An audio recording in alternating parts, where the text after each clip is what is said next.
Today we're going to count down the 5 most common warewash mistakes and how to fix them so you can increase operational efficiency in your own program. Stick around to the end of the video to find out the #1 common warewash mistake that people make.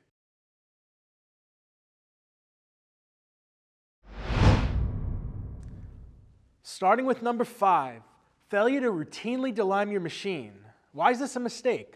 Lime scale and mineral buildup occur on the walls, in the rinse arms, and on the heating element. The consequence of this is the machine will get clogged up. Heating elements become coated and can no longer heat up the water successfully. When coated with lime scale, it prematurely wears out the heating elements. It can also clog the rinse jets, which affects the spray pattern.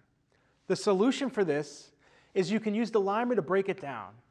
You can use this anywhere from bi-weekly to once a month, depending on the hardness of your water, which is measured in calcium carbonate. Number 4, failure to follow daily cleaning procedures. The dishwasher may just be the most important piece of equipment in your warewash program. Frequently, you'll find that people do not do a thorough job of cleaning the dishwasher's internal components on a daily basis. Let's look at 3 daily dishwasher cleaning procedures that get overlooked. Drain and clean the water tank. Over time, the water tank will become filled with food debris and sediment or mineral scale buildup. Dirty water builds up in the tank, which causes bacteria growth. It can also cause cross-contamination between cycles, foul odor buildups, dishes don't get properly cleaned. Food particle buildup causes 2 issues. Blocks the flow of water, affecting how clean the dishes get. These particles can decay and produce foul odors. Water level issues. Food debris messes with the floats, so the machine cannot accurately read water levels and continues to fill the tank with water, which will inject more chemical, wasting product and water. So what's the solution to this? After each meal shift, breakfast, lunch, and dinner, drain and clean the wash tank to prevent buildup of food particles and prevent food debris from floating around.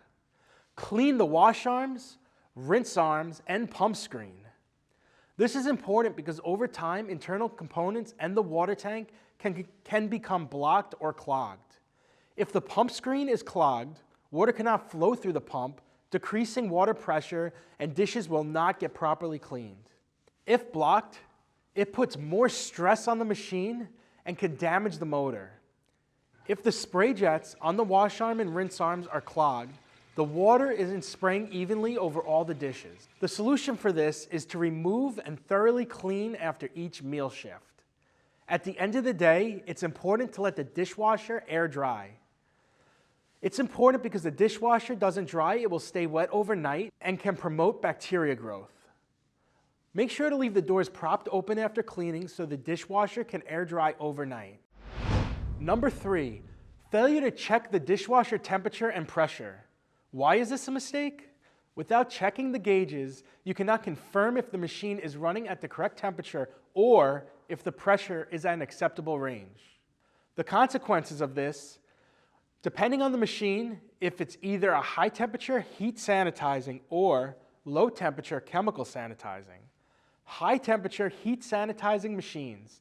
If the minimum rinse and wash temps aren't followed, then the machine isn't properly cleaning dishes and will fail your health inspection. The minimum rinse temperature is 180 degrees Fahrenheit, and the minimum wash temperature is 150 to 160 degrees Fahrenheit. Low temp chemical sanitizing. If the minimum rinse and wash temps aren't met, then the dishes aren't getting clean and doesn't meet health code. Minimums for both are 120 degrees. If PSI is lower than the range, you will not get proper rinsing coverage. If it is higher than the listed range, your rinse agent may not inject into the machine because the rinse pump cannot overcome the high pressure. The target range is 15 to 25 PSIs. Double check the machine's gauges immediately after you begin use each time. If temperature is not met, turn off the machine and call the mechanic for immediate service, or if it doesn't reach the adequate levels, run a couple of empty racks, 4 or 5, and see if it heats up. If not, call your mechanic.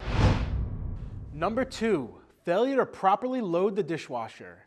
Why is this a mistake? Overlapping or overcrowding can prevent water from reaching all the surfaces. The consequence of this is dishes do not get cleaned. When one plate is blocking another plate, it's called shielding. This can cause damage to internal components. Silverware or smaller objects can be shot off the rack by the pressure of the spray arm and get caught in the pumps and impellers. Make sure you follow proper guidelines for loading dishes.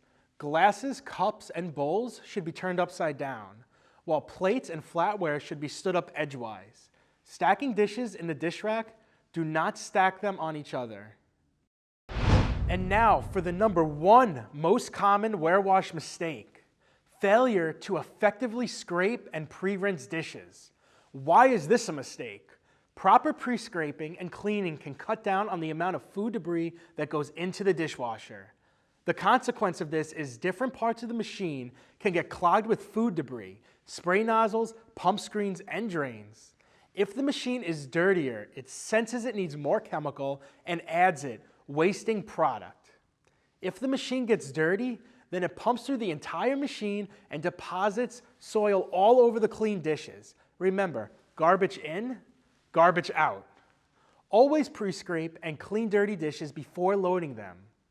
There you have it, the 5 most common warewashing mistakes. They're easy to make, but also easy to avoid, and the benefits are immediate. When you don't have to waste time troubleshooting a broken machine or re-cleaning dirty dishes, you're able to focus on running smooth operations. Our experts will evaluate your operation and work with you to diagnose problems, create solutions, and implement changes. We also offer training to help educate operators and staff on warewash best practices. If you're looking to improve your warewash program, please reach out to us today for a free consultation.